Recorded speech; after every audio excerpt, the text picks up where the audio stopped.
Ladies and gentlemen, welcome to a bonus episode of the Wrestling is Cool podcast. Today, we are going through our final SummerSlam 2025 predictions. It doesn't feel like SummerSlam yet. I feel like maybe once we get to the pyro, we get the national anthem, we get to see what the stadium and the stage looks like, then I'll feel that SummerSlam vibe right now, Sancho, because right now, if I'm being honest with you, I'm not feeling it yet. I'm not feeling that SummerSlam excitement. Is it because it's two nights? I think it's because it's two nights. No, Because it doesn't feel that they've met the criteria for a two-night SummerSlam. Okay, when you put it that way, because my feedback was going to be, it just doesn't feel like we got a good build to a SummerSlam. I think I would have the same level of concern about my overall levels of excitement, even if it was just one night, though. I don't think that it's exclusively just because it's two nights, but with it being two nights, I was expecting more, and I don't think that we got what we expected out of this build, because many of these matches, man, they just don't really have the SummerSlam vibe to them. And of course, we'll be going through all of these match by match. We'll give our predictions and try and give you guys our reasoning as to why we think each person is going to win and or lose. You ready, Sancho? I am ready, sir. All right, let's start off with Tiffany Stratton versus Jade Cargill, WWE Women's Championship. I think this is the quintessential perfect example of this doesn't feel like a SummerSlam match. You know what's funny, Sancho? I was just talking about this on stream. 90% of the excitement that I had for this match was the prospect of Naomi cashing in. Ever since that got removed from the equation, all of a sudden it's like, oh, well, I guess I just sort of have to rely on whatever story they tell between Tiffany and Jade Cargill, which has been none. It just has not really been there.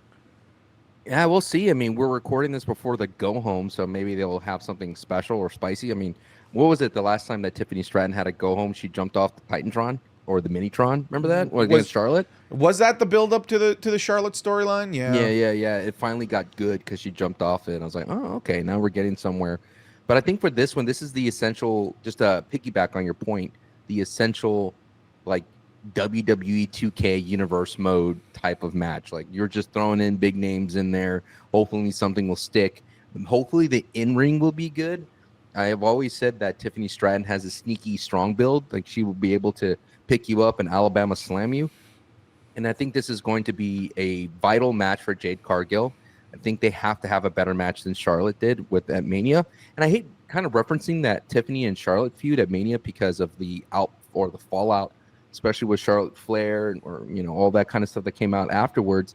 But it does feel like you have to compare the two because it's part of Tiffany Stratton's legacy as champion. And we've always said that it hasn't been the best run, but I don't think she's going to win here. Like, Tiffany Stratton cannot win here. I feel like her title run is kind of up as a babyface. And for her to maybe turn heel or start showing signs of heelism, perhaps she has to lose here and then gets an edge to her. And I think this is the rocket strap to the back for Jade Cargill to set up Naomi and in future things. Like, imagine if they had two belts. I know you hate two belts going in for the match, but if they had two belts with a triple threat with Bianca Belair, now that's a spicy match, dude. A huge spicy match. I agree. I think that Jade Cargill almost kind of like needs to win this if WWE really wants to cash in on their investment. The red carpet that they rolled out for this person coming in from AEW. And I'm kind of with you on the prospect of a Tiffany Stratton heel turn coming off the backs of this loss. I'm not saying it's going to happen at SummerSlam, but it could happen as a byproduct post SummerSlam, and that could be a really good post SummerSlam angle. One of the things that I said in a previous video is that I would love for them to revisit this at Clash in Paris, but with 3 weeks extra of storytelling and building, that it could get good if you give it more time beyond SummerSlam. I'm going to go with Jade Cargill. I think the destination has and will always continue to be Jade Cargill is a women's WWE champion, and I think that they pull the trigger on their investment here at SummerSlam. So we're both going Jade Cargill. Moving on to the celebrity tag team match, Randy Orton and Jelly Roll going up against Drew McIntyre and Logan Paul. Oh, Sancho. Celebrities must pose. A celebrity must pose. There's no way that Jelly Roll and Randy don't win this. It's an MO for WWE to have the celebrity win. I think if anything, the bigger conversation piece here isn't who is going to win, but between Drew and Logan, who takes the pin. Because that's a good prediction. Because I'm a firm believer that Logan Paul can eat pins left, right, and center, and he's fine. The beauty about Logan Paul is that after every match, after every feud, it's like a Thanos snap. You've reset everything with Logan Paul. He can get pinned by Jelly Roll and then on SummerSlam challenge CM Punk for the World Heavyweight Championship. And we're like, all right, I guess that's just Logan Paul. That's what he gets to do. Drew McIntyre, though, if he takes the pin here, I think this is a problematic. Man, that would be such a terrible week for getting your passport, not being let into the United States, and getting pinned by Jelly Roll after he hits you with a shooting star press. Wild. I think more than ever is that Drew has been able to take L's and does take L's, but he can't take L's against a celebrity. That's the threshold. That is where we draw the line for Drew McIntyre. And I love the narrative that Drew McIntyre is trying to find any way to get out of this match. Like he lost his passport. I mean, that's like, dude, you just go take the next flight. What's the big deal about it? You know what I mean? It's not that special. But I do think that Drew knows business, and Drew understands that maybe partnering with Logan Paul could ump his rate a little bit. I mean, dude, he went on Impulsive, and I know that's now a WWE podcast, but still, that's huge for a Drew McIntyre to get his name out there into the, what do they call the Jake Pauls and the Logan Pauls of the world? The fans? What are they? Oh, the Jake Paulers and the Mavericks, the low gangsters. There you go. I got to bring that out of you, dude. You got to bring out that late 2010s brain rot out of me. It's every day, bro, with the Disney Channel flow. Dude, I can't believe they were on Disney Channel. Dude, that's wild. That's crazy. A wild thing to think about. But I do like the only part that's saving grace of this, if you had to ask me, like, what is good from the Wreckage Brother, is the Logan Paul angle of him saying, like, you celebrities are always taking these spots. Good. Like, it's so good. And I think, like, it's kind of a waste that the only thing that I'm happy for Jelly Roll to get in the ring. It's not easy to be in the ring, and for him to step up to the plate and lose all those pounds and things of that sort, it is definitely Logan selling so hard for him. And I wonder how they're going to sell with Drew. He hasn't got his hands on Drew yet, really. So that's going to be interesting. Let's do this. I'm going to go a little bit off the path here, and I do predict there will be I want more from this match, and that's the problem, Santi. There's not going to be more. I want a Randy Orton punting the Jelly Roll, riding the jelly puss. That's what I want, brother. But it ain't going to happen, though. But that's what I want. All right. I do think Logan takes the pin here. I don't think Drew takes the pin, but Jelly Roll and Randy win. All right. Moving on here to Sami Zayn versus Karrion Kross. I loved their final interaction on the Go Home episode. He liked it. He was Karrion likes you. Yeah, man, likes me more than you, which I think is hilarious. Don't do that. I listen. That promo between Sami and Karrion is weirdly becoming a lost art. The art of the back and forth promo, a conversation to show the inner workings of the dynamic between the characters.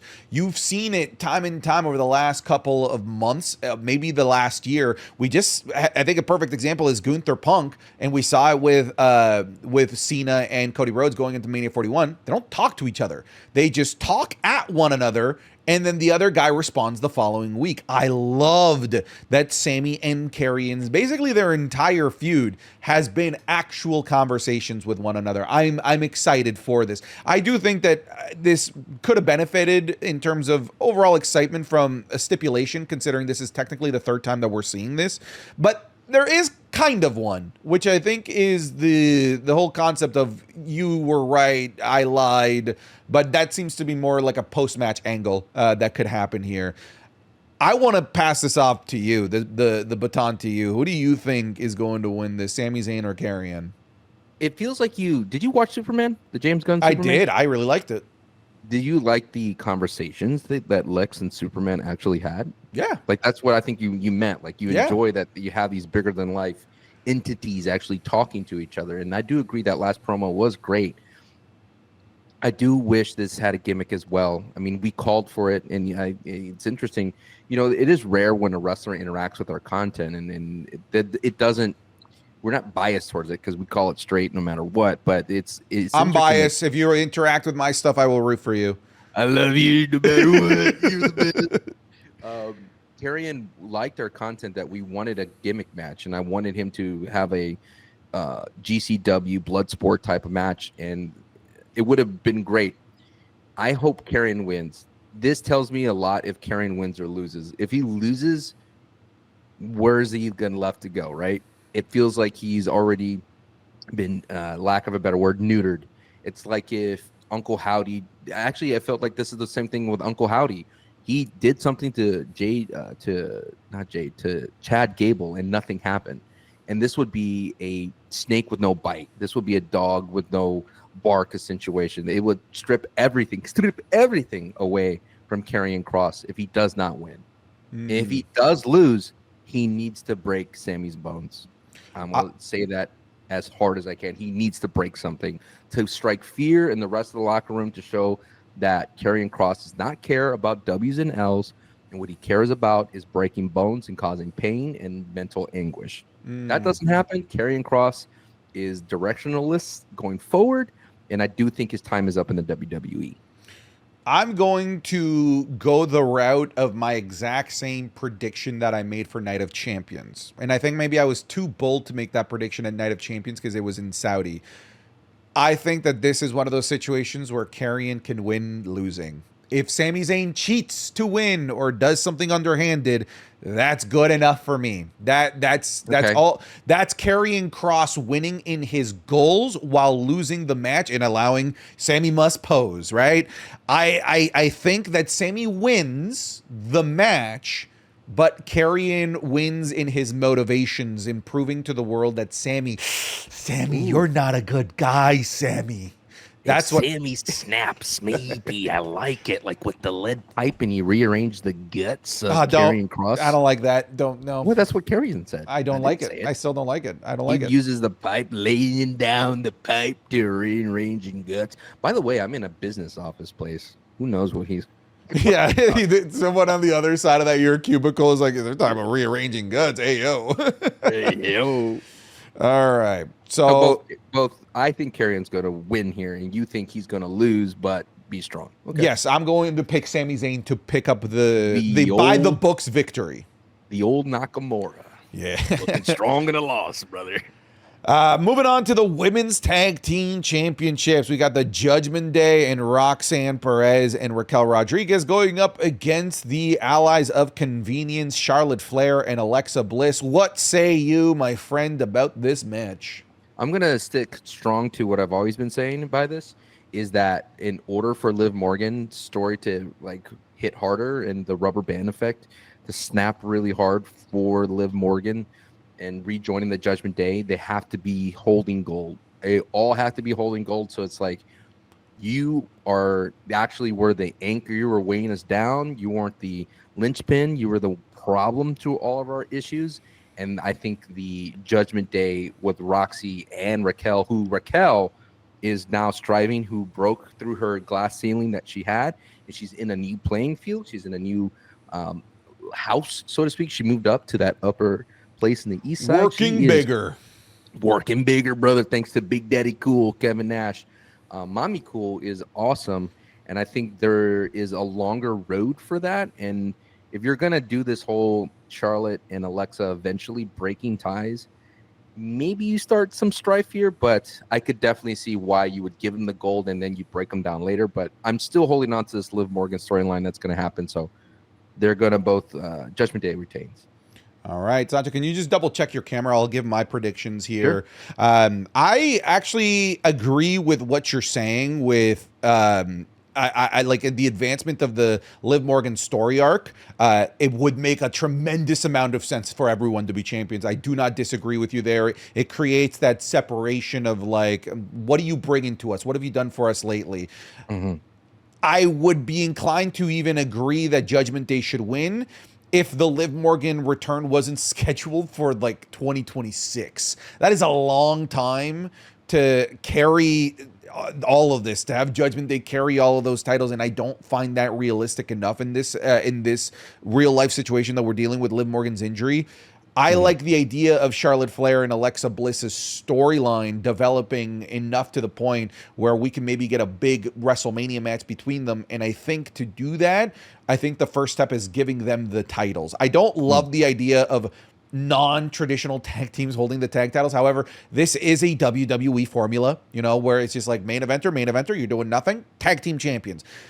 That's partly one of the reasons why I think that they're going to go down this road, because I've seen this play out time and time again before with the WWE. But also, I do think that their story, where it's going, it's really fascinating. When one of the better things going on in the women's division, I find their story more interesting than what's happening between Tiffany and Jade Cargill, for example. And I think to really continue to push that narrative forward, and to keep it as hot and as good as it's been, I think it requires the tag titles. So it's interesting because you're going tag titles to Judgment Day for story reasons. I'm going Charlotte and Alexa for story reasons as well. So our logic is there, but we are on opposite ends. So you're going Judgment Day. I'm going Charlotte and Alexa. Speaking of logic not there, where's LA Knight? Huh? Where's LA Knight?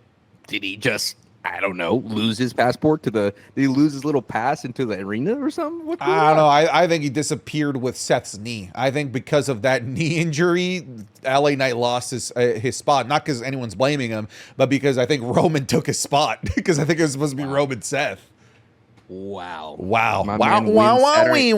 My man wins Saturday night's main event on national broadcast network television. Nothing happens. Sancho, what would Jesse the Body Ventura ask at this point? Make it make sense, Santi. He goes out and wins in front of the NBC executives and little Timmy looking out there wondering, where's LA Knight? And he's not around, not even on a cereal box. Moving on here to the tag match between Roman Reigns and Jey Uso going up against B&B Security, Bronson Reed and Braun Oh, this Breaker. is the LA Knight match. This is the LA Knight match. Bro, they took a man's shoes. You don't take a man's shoes. Dog. Roman lost aura. I'm sorry. I saw his spot, his little shoes, his little socks, and his feet. And I was like, oh, that's not cool. I think it would have been, you know what would have been funny if Bronson like removed his shoes and grabbed the mic and like, look at his small tribal feet. It's like a size 8. It did feel like, you know, it felt like your dad. You know, when I've never seen my dad lose anything, ever. You know, and it felt like I just watched my dad lose. I'm like, oh man. Yeah. Roman is always, it's interesting because I feel like in every build, correct me if I'm wrong, Roman always loses in the go home. Like he always looks like he's the weakest thing ever. And he's always been beaten down. There was the build to Mania, he was literally being stood over 1,000 countless times, it feels like. In this situation, they upped it and took off his shoes. And what's interesting, Santi, I've been in those situations where someone's improving a little bit off base. And you're like, dude, what are you doing? And you can't stop him. You trying to fuck on me. You trying to take my shoes. Yeah, dude. I'm telling you, dude. The aura was a little bit. And then he took the shoes and that freaky little feet lover Bronson Reed, give him a little kiss and a sniff. I saw you, Bronson Reed, over there on feetfinder.com. Did you show your feet to Denise? What's wrong with you? We were talking about feet and Bronson Reed loving feet. And you showed your feet to Denise. Yeah, wow. I did. Anyways. Yeah, you know, it's fascinating that you said he's lost aura, because one of the things that I said is like, I can't remember the last time that Roman looked this not unstoppable. And I think it's like Brock Lesnar, maybe the last time that somebody's made Roman feel this way. And I think this is a huge vote of confidence for mostly Braun Breaker, because Braun Breaker did all of the damage. You know what's funny, Sancho? You talked about improv and how like that improv of if it was improv, taking the shoes, making Roman look maybe a little too weak. I almost felt like, and I made this point, I was like, I think that was improv from Bronson Reed trying to not get completely overshadowed by Braun Breaker. Like, here's my moment. I took the shoes. Yes, he speared them through the barricade, but I took the shoes. That's what I kind of felt like from that moment. Also, the build up to this, what was that promo with Paul Heyman talking about Santa Claus? That was ass. This does just sort of feel like it's here because we need to give Roman Reigns his match. The reason I'm excited for this, Sancho, is the taste, the appetizer, the little first remnants of Roman Reigns versus Braun Breaker. This is, to me, the real excitement here. To me, Bronson Reed and Jey Uso are just in the way. They're just in the way from giving us the real match that we want. which I imagine we're probably setting up for potentially WrestleMania. In terms of who I think is going to win, I'm going to take Roman Reigns and Jey Uso. This is one of those ones where you have to fill the seats, man. You got to put butts in seats, and Roman does that. And I think what you're alluding to is that, remember with the Royal Rumble this year, you had that little taste of Braun Breaker and Roman Reigns. And they, Braun Breaker speared Roman. Everyone got a hype, and then he's about to chunk out Roman, and then all of a sudden they did the do-si-do, and out goes Braun Breaker. I don't know, man. I'm hoping that, you know what this feels like? Money in the Bank all over again, right? Like, oh, we got a tag team match. Like, yeah, something might happen, but I don't see anything happening. What are they going to do? Add another member to Bronson Reed and Seth Rollins and Braun Breaker? Maybe because, remember, Braun Breaker said, I'm the leader now. Yes, that's true. You know what? I'm the captain. I'm the captain. I'm changing my answer. I'm going to change my answer now to Braun Breaker and Bronson Reed. It just kind of like dawned on me that like once the dust settles, Braun Breaker and Bronson Reed are still going to be there and Roman isn't. And with Seth Rollins not around to really uplift it. Out main event Jey Uso. He's just there. He's just there. Without Seth Rollins there to prop up Braun Breaker and Bronson Reed, they need to prop themselves up to really feel scary, to really feel like a main event faction. I think they need the win, dude. I think they need the win in the absence of Seth Rollins here. It blows my mind that they literally could have got LA Knight and Roman.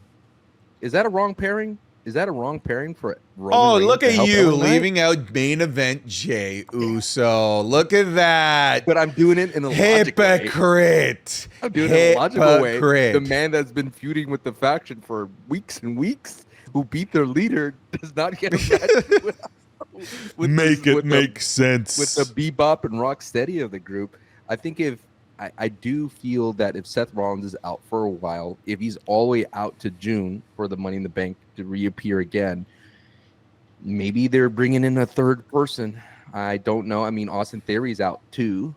Who knows, man? It is a worse situation, I think, last year. Remember last year when CM Punk going down and it caused this domino effect of everything? No, 2 years ago. Right. No, was it last year? The WrestleMania. Yeah, going into Mania 40. Mania 40. When he got hurt at the Rumble and everything just went kaplooey, but they were able to turn it around and figure something out. I don't see how they could salvage the Seth Rollins injury because he was such a linchpin to everything. I agree. Wait, so who you taking? I am going to go with Braun Breaker and Bronson Reed simply because the idea, them dropping the Bloodline storyline so hard and not even mentioning the Bloodline for such a long time, I don't think they're going to continue that route of Roman and Jey Uso. And Jey Uso has been in a weird state ever since losing the title to Gunther. I don't think people want to see Gunther and Jey again. And if you're going to continue this whole notion of Braun Breaker versus Bronson Reed and Jey, that's fine. But it seems like they've moved on from LA Knight and they've pivoted towards Jey Uso. And that's what's going to happen. All right. And what we are presuming will be the night one closer, I'm not sure if it's been confirmed anywhere, if it is or not, Gunther versus CM Punk for the World Heavyweight Championship. This, honestly, I think the big question is Seth Rollins available? Is the cash-in something that is on a whiteboard somewhere that we will see it? Yeah, and this whiteboard... somewhere in an episode of WWE Unreal Season 2, planning the cash-in of Seth Rollins, making us believe that this injury was real. I think the injury is real, and I don't think a cash-in will happen. I think a cash-in would be amazing. But I am going to go with CM Punk here. I think that CM Punk winning here gives Monday Night Raw after SummerSlam the big moment, right? One of the things that I do feel like is important is to really hit a hard reset moment after big shows like these. And I think CM Punk winning the big one, winning a big gold belt, celebrating on the Raw after SummerSlam would give it that big vibes, would give it, season premiere vibes that I wanted to get. That also gives us the possibility of maybe Seth Rollins cashing in. I am going to give this to CM Punk. I don't want to see CM Punk lose back-to-back world title matches, losing to John Cena at Night of Champions and then losing to Gunther here. That's not the route that I want them to go with CM Punk.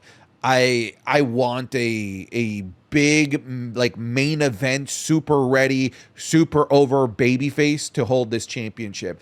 Jay was super over, big champion, but he wasn't this like proven main event commodity. CM Punk is. It's been a while since we've had somebody like that hold the championship, right? It's been since Seth Rollins. Since Seth Rollins himself, when he dropped it at WrestleMania 40, since we've had a big, notable name hold this thing and be a big over babyface.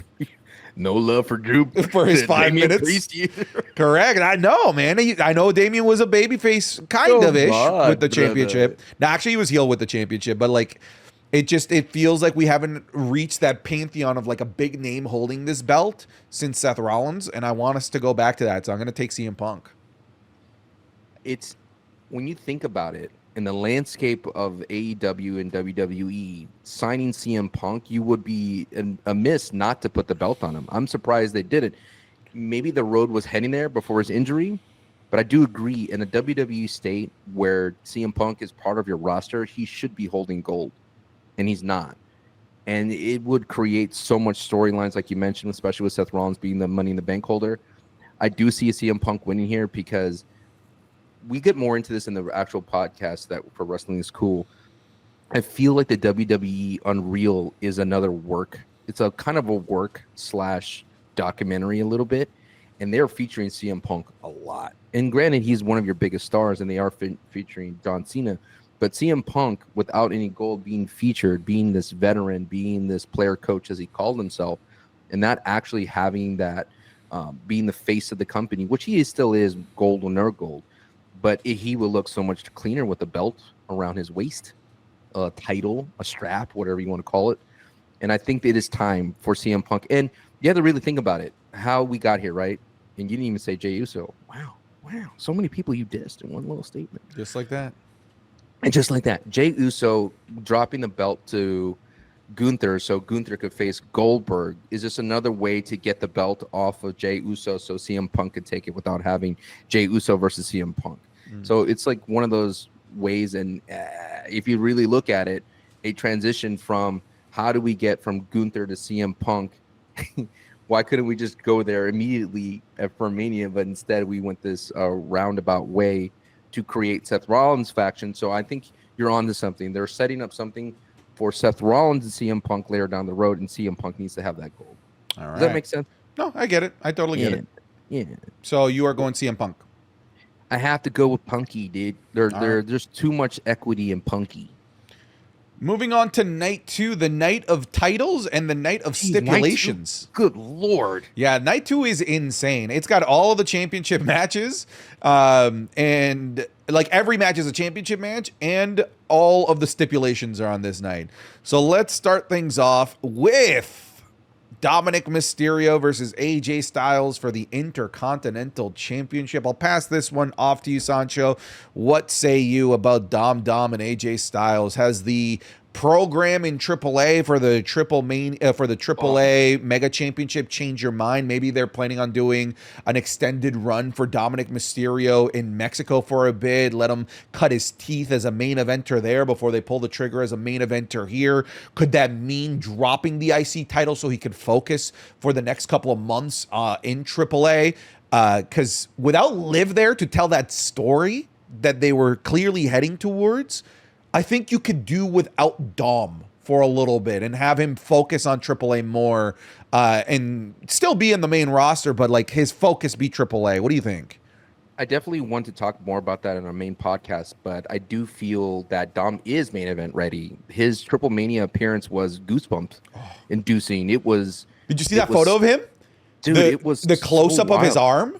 They did a close-up of his arm when he revealed himself, and his hairs are standing. Like real goosebumps. Like Final Boss, it's going to be Bloodline Rules levels of goosebump. It was, you felt like, wow, he just transcended to another level. And I was like, I need more this version of Dominic Mysterio.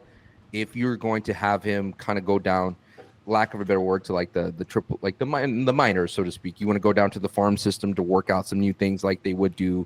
Someone like we thought they were doing with Omos and Noah. So we were like, okay, they're gonna send him down there in Japan. Maybe he'll be able to get some work in and rediscover himself a new layer. Same thing with like Trick Williams and TNA. Let him work as a main eventer, like you pointed out. Let him discover how does it feel to hold a company, because one day he will get that baton to hold a company because he is the future. Dominic Mysterio is definitely the future, and I think he can't. It depends on what they want to do with AJ. AJ is only 2 years left in his run. He's already said in interviews with Chris Van Vliet that he doesn't want to go beyond 50. I thought AJ would go down to TNA. Apparently, it was just an appearance at Slammer. Was it a Slammiversary? Yep.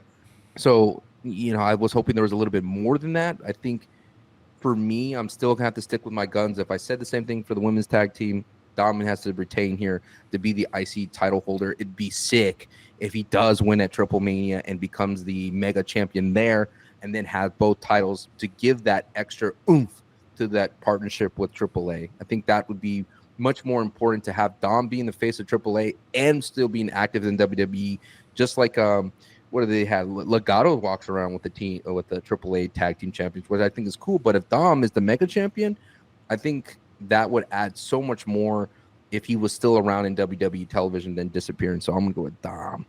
Dom. With the help of Roxy. Following it. That's fine. That's fine. I am going to go AJ. I think I like the idea of him going to AAA and focusing in on that a little bit more. But I also really love the idea of AJ going into France as an Intercontinental champion. That France show, the Clash in Paris show, the one person that's like, oh, you have to feature them on there is AJ Styles. That's a good point. That you have to feature AJ Styles. I could do with anyone else missing the show and you patchworking.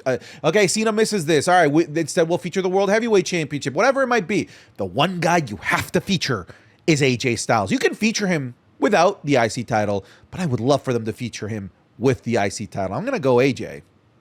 Sansa West here wrestling is cool, but what about AJ versus CM Punk? Don't hate that. Don't hate it. No, don't hate it. I'm with you. Don't hate it. I think that is perfectly good. That is, I will never complain about that. That feels like a heavyweight title match because it's like not as gravitas as undisputed. That feels like a good working match. That feels, you know what? Like that feels like a backlash match. You know, like, hey, Cody just won the big one at WrestleMania. He needs an opponent to help get this championship reign over. A great match in front of a great crowd.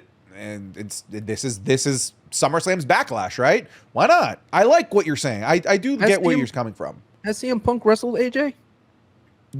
Triple threat match. Him, AJ, and El Grande Americano for the qualifier. So El Grande Americano is in there right now, kind of. Vamos, ¿Qué pasó? ¿Qué pasó? I'm sure the match exists somewhere. We're talking about WWE specifically. I don't think that has happened yet. I love where you're coming from there. I do like it. I'll stick with my prediction just to give us some variety here. I'll go with AJ Styles winning here.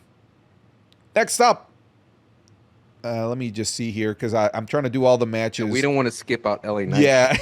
Like last year's SummerSlam. That was last year's SummerSlam. We missed LA Knight's match in our predictions video. Solo Sikoa versus Jacob Fatu United States Championship match. Sancho, I think Jacob is winning this. Jacob has just been annihilating MFT every step of the way. Sometimes it's just 1v4. He just completely decimates them. Like, this faction looks weak as hell when Jacob Fatu is just running around mighty moonsaulting everybody. I think that WWE has a very clear path that they want Jacob Fatu to be one of the faces of the WWE, and one of the ways to do it is by giving him big pose moments at WrestleMania and SummerSlam.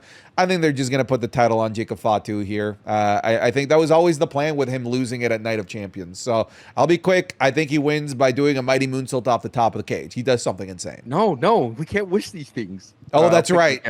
We cannot wish these things, my brother. We cannot wish. Yeah, we learn from Bronson Reed. Jacob, if you do a mighty moonsault off the top of the cage, it's because you want to. All right? It's because you want to. I am shocked that Solo has been given another faction to run with, and he is not the same kind of OG bloodline type of vibe. It's not like a bloodline tribal chief thing again. He's Solo Sikoa running a faction, which is different. Stick with me here because he's more comedic. He's more himself. He doesn't feel dangerous. He feels more like oafish, but because he is more comedic, he feels that way. because the rest of his group needs to be scarier, and they're just not scarier. You went from Jacob Fatu, the Tongans being your left and right, and then you went down to Tongaloa, no Tamatonga, to JC Mateo, who is no longer the fearsome Jeff Cobb, in Tawatonga. Now, Tawatonga, I felt they haven't done a great job of making scary. He has a great big boot.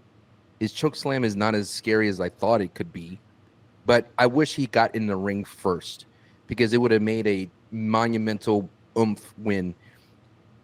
My prediction is Jacob does win. I think the WWE has gotten a little bit into this kind of rhetoric of having a babyface win and then the heels come in and they beat up afterwards to set up something. And I think this is where you get the rejoining of Jimmy and Jay Uso with Jacob Fatu. Okay. All right. So we're both in agreement there. Moving on, let's do Becky Lynch versus Lyra Valkyria. No disqualification, no count out. Last chance match for the WWE Women's The Becky Stompers. Oh man, the Becky. Dude, that was so bad. It felt like Becky wrote that promo, did it not? The hat stays. I'm surprised they didn't add like squeaky, like someone's made an edit with the squeaky shoes with like no you sound. know somebody's going to. You know somebody's going to. I'll pass the baton over to you here. What are you thinking? Brother, I don't know. I know Lyra's great in the ring and her promos sometimes dip into something solid and there's like a good stepping stone to Lyra Valkyria, but then she has what she had on Raw. And when you think about I watch Unreal, they let you set yourself up. Like they give you opportunities for you to succeed. And I don't think Lyra has hit that note of succession. Like, yes, Lyra, you are the future of the mid-card division. You are the future of the women's division. I agree she is as an in-ring, no doubt about it. And they've given her Becky Lynch, dude, to work with. That is a very top star and who's gone heel and who has been the one that has benefited the most in this feud. Becky Lynch being a heel could go to more places than I feel if Lyra wins. I'm going to go with Becky Lynch winning here simply because I don't think that WWE sees enough in Lyra right now as a champion. Because where does Lyra go as champion? With Becky winning, then you get Becky and Bayley, maybe. Bayley's already in this weird state either, and I hope they don't turn Bayley heel yet. I think it's okay to be a face who doubts themselves. It's interesting because didn't they explore this with Jordynne Grace, where she's like, I don't deserve to be here. I'm not ready for this spotlight, whatever. And you're like, what? But I think if they're going to revisit that with Bayley, I think it kind of makes sense if Becky was her kind of hurdle she has to overcome versus Lyra to overcome. Now, if they're going to make Bayley a heel, they will be Lyra winning. If they're going to keep Bayley a face, I think Becky wins. So I'm going to go with Becky because I think Bayley as a face is much more valuable right now because, like I mentioned in the previous pod, Naomi as a face, as a heel, has much more bite than Bayley being a heel right now. Okay. I am going to go with Lyra. I feel like we've reached the precipice of Lyra Valkyria where it's like, okay, you've reached enough star power where we think you can carry the mid card, right? I'm not saying, okay, now we move her on to the world championship and whatnot, but the one person here that is world championship ready is Becky Lynch. And one of the things that I've noticed in the Raw main event scene is that they are lacking heels. They really are lacking heels. That's why I felt like adding Naomi to Raw wasn't just great. I think it was like necessary. Ever since the Liv Morgan injury, it felt absolutely vital to add heels there. And I think that it's time to put this version of Becky Lynch, this fantastic version of Becky Lynch, into the main event picture once again. And let Lyra Valkyria and Bayley have their Intercontinental Championship program. Is Bayley involved in this finish? No. I think I could see Bayley being involved instead in the not the finish, but the like scrum, the post-conference? post like the scrum Post-show. celebration on SmackDown. Yeah. I could see various different places where Bailey could make sense, but just not the actual match itself. And for those of you wondering, it was the Raw Go Home. It was the 8 women tag that we're referencing. Where all of a sudden you look at it, you have one side Io, Rhea, Nikki Bella, and the fourth was, who was the fourth on that side? Stephanie Vaquer, and you had them, and then the other side had the Secret Service with Chelsea Green and Naomi. You're like, well, Secret Service isn't even on Raw, dude. I know, but it's like a power imbalance. Big time power imbalance. Big time power imbalance. All right. And you know who's going to change that? Black Adam. Ooh. Let's go to the 6-pack tag team tables, ladders, and chairs match. Brother, aren't you just happy that this match is happening? That they've earned their spot at SummerSlam? Here's what I love about this, man. Anyone can win. Anyone can win. They've built every single one of these tag teams to be a perfectly fine winner, right? But who do you want to win? Who do I want to win? I would like Fraxium, but it's not about what I want. It's about what the Bald Cap wants. I've put all of the names here for... Have you had this? When did you plan this?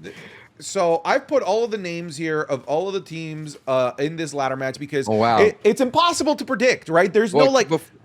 Before you do that, can I give my prediction? Before the Bald Cap?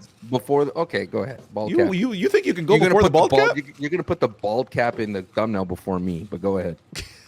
All right, ladies and gentlemen, we have Fraxium, exactly who I want to win. The Bald Cap has spoken. Friend, when we can just move on. We don't need to hear from you because we got the Bald Cap's opinion. I'm just kidding. Okay, what say you? White 6. White 6, okay. White 6 is because they need the most help ever. Right now, they got gold, but they did it as heels. If you want to make them the testing the brotherhood of all the tag teams, you have to keep the gold on them, and you have to be like, we are here to stay, and we are here to dominate the division, and we have not only Eric Rowan running around, we have Nikki Cross running around, Uncle Howdy gets involved. I think that's the only way you could have this happen, because if not, what are they going to do? They're just going to be an annoying gnat. You got to give them some strength, and them winning a TLC match will give that, like, all right, brother, you're here to stay for a while. Think of like when the Tongans won that ladder match. You're like, okay, they're for real now. So let's give the Wyatt Six a real bite to them. Let's make them ghouls, real ghouls and ghosts of the tag team division. It's a bummer that Pretty Deadly's not involved in this match, because they deserve it, because they are like part of the lore. They're in the lore, for sure. They're in the lore. They're the very beginning of the book of The Hobbit. You know, they're the ones at the very beginning that set this quest, and it's a shame that they're not involved in this match. But yeah, I'm looking forward to it, dude. It's sick. It's gonna be a scary match, because I feel that every ladder match that happens in WWE history, something else gets put on it that goes forward. It keeps pushing the extreme forward. Like, was it Ciampa last time was holding on to it, and then he got speared? You got speared by Dawkins, and that was not even the big finish. Yeah, like a quarter, like the go home, like part of the finish part of it, like going home to it. So yeah, dude, do yourself a service and watch that SmackDown. And I've always said this: I'm happy it's on the PLE, because it will always be a part of someone's rewatch of going in the past. No one's gonna watch a random SmackDown go home. People will watch a SummerSlam, though, 2025, and say it's the best night of wrestling. Sancho, that's a lot of yapping to just be wrong to the Bald Cap. Should have just gone with the Bald Cap, brother. Bald Cap's going to be over than me, dude. You're the Roman Reigns. Bald Cap must pose.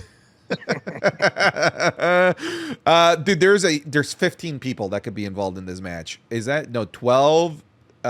16, because you got the 12 guys in the match, the 3 extra members of the Wyatt Six that are on the outside, and Candice LeRae. Like, this is and B-Fabs. So even more. Right. So, dude, this is gonna be chaos. I can't wait for Nick this. Aldis. Gentlemen. All right, so Bald Cap went for Axiom. You went Wyatt Six.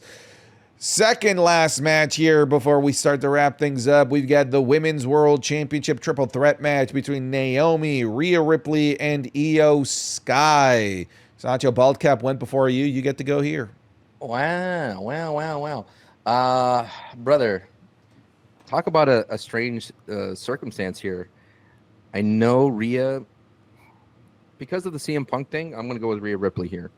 I think Rhea Ripley, if you're going to debut a Netflix documentary with Rhea Ripley being one of the focal points, I think you want that transition from, ooh, I saw her on the documentary, I like her, I want to see her as champion. If they make her struggle and they give her a long road ahead, maybe. But we'll see, man. It's going to be a strange thing because they basically are running it back from Mania, but with Naomi. And I don't think Naomi, who is a great moveset, just doesn't have that strength and oomph that Bianca Belair has. Like, there were some magical moments in that triple threat at Mania that I don't think we'll get close to, but I'm just going to have to stick with why keep inserting Rhea Ripley in these situations. They keep inserting Rhea Ripley, and she can't keep losing, can she? Can she, brother? Can she just keep challenging and losing? Like, wouldn't that... So long as Io is there, she can keep losing, because that's the whole thing. That's the gimmick here, that she can't win in matches that Io Sky's in.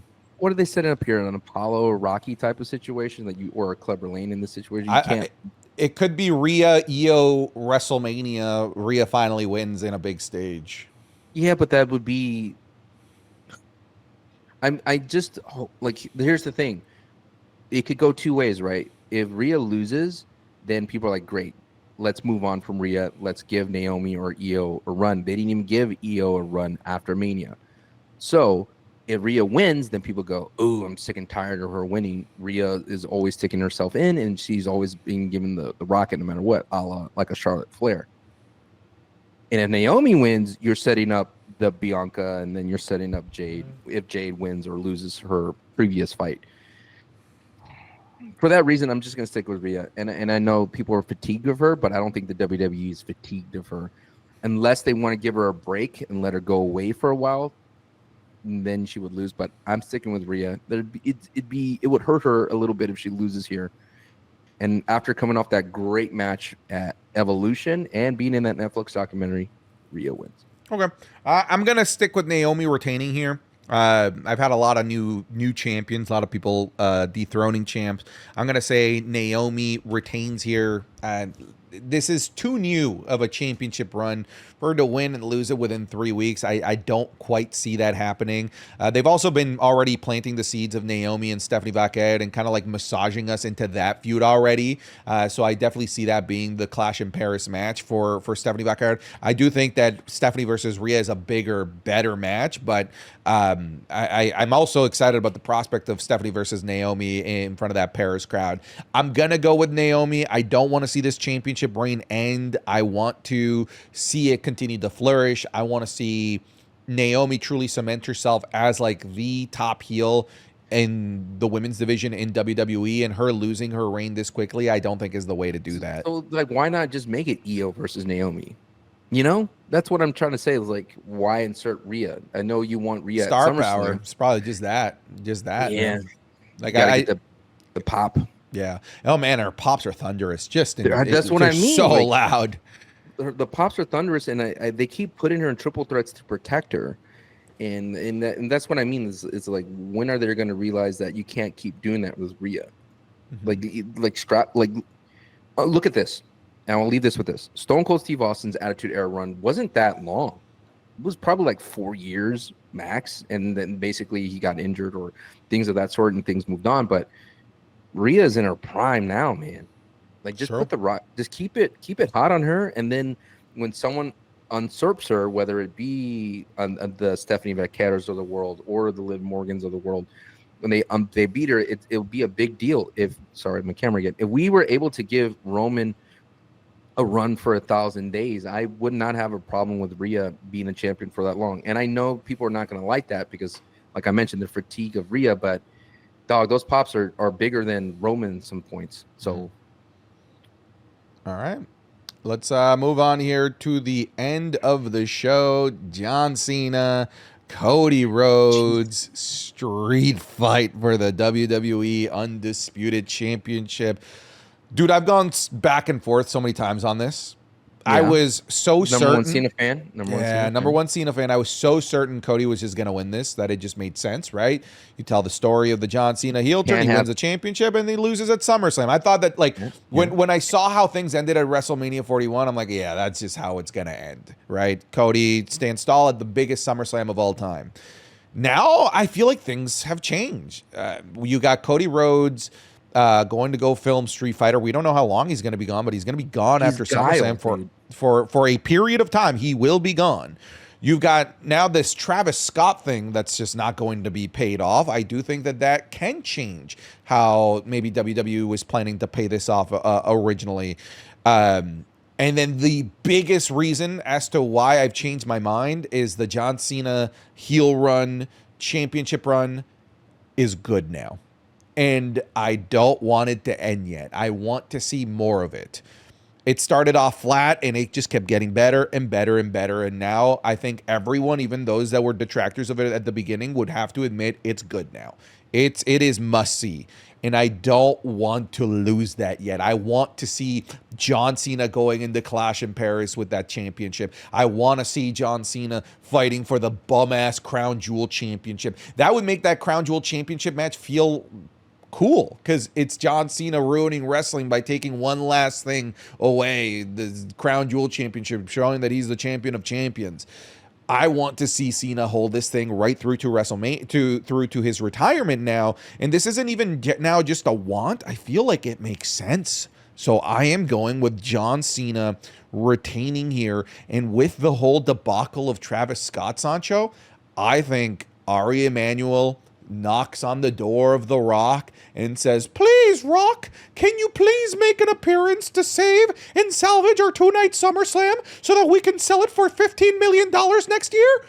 I think there is a big drive to sell this SummerSlam to some schmuck city next year for an insane amount of money, in the year after that and the year after that.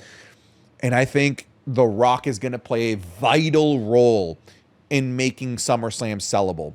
Without Travis Scott there, I think WWE is going to pivot a different way. Still play off of the stuff that led to the WrestleMania 41 stuff. But instead of Travis, it's The Rock. I know I'm setting myself up for delusional disappointment. All I'm saying is that here, the context, how big this SummerSlam is for the business of the WWE, how intertwined Dwayne is with the business of the WWE, with the board of directors. If I'm Ari Emanuel, I am begging The Rock to show up here.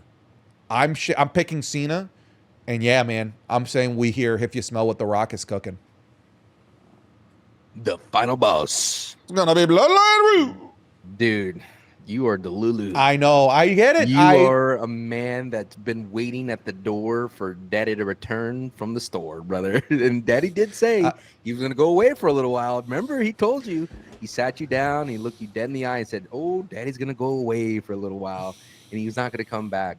And when he did come back, you're like, "Why are you here?"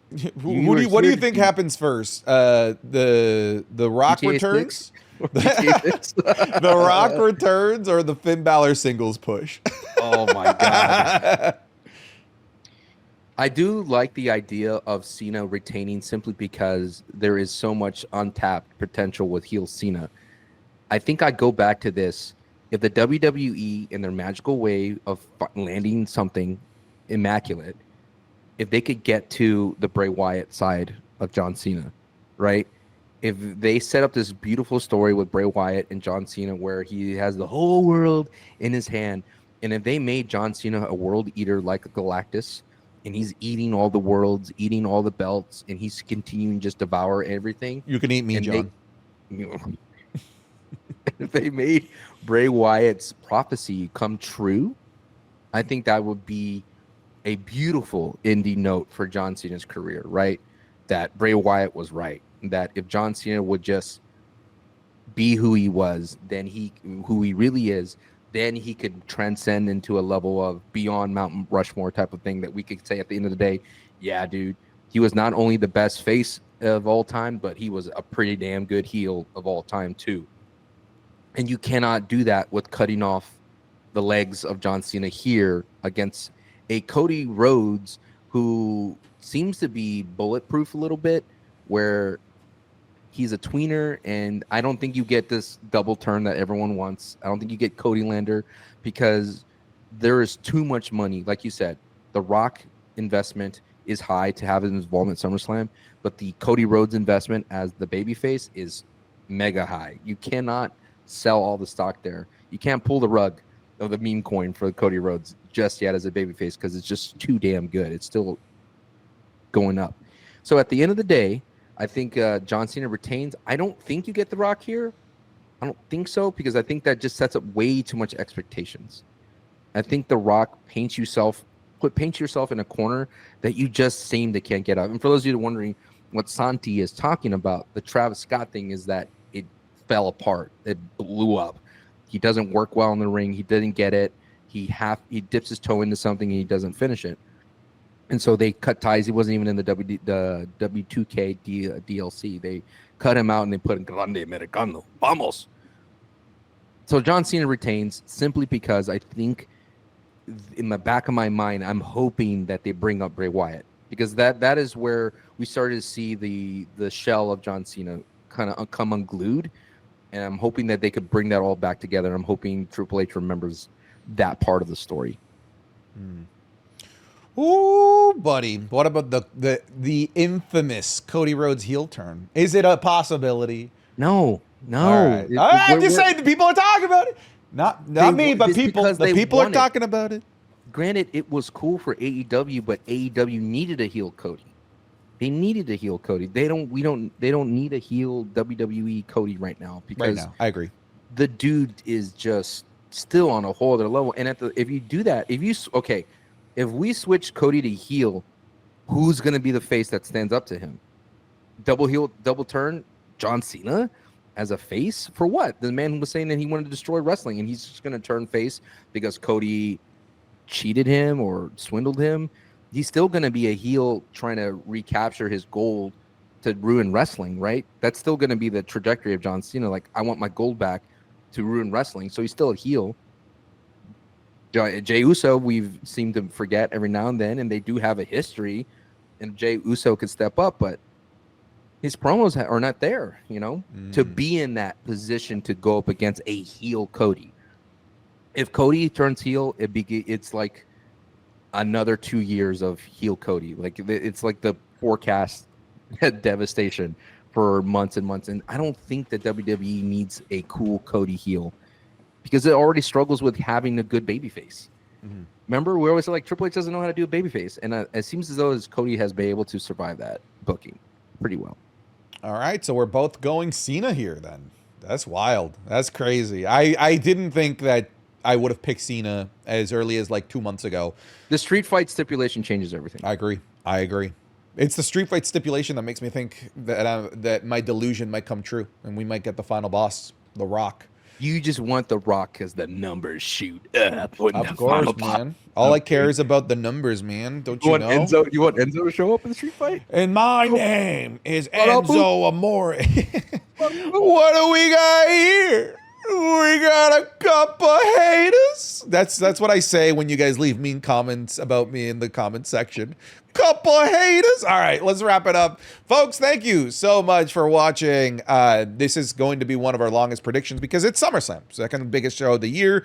Thank you guys very much for sticking with us throughout the summer. Folks, take care. We'll see you soon. Goodbye. Get out of here.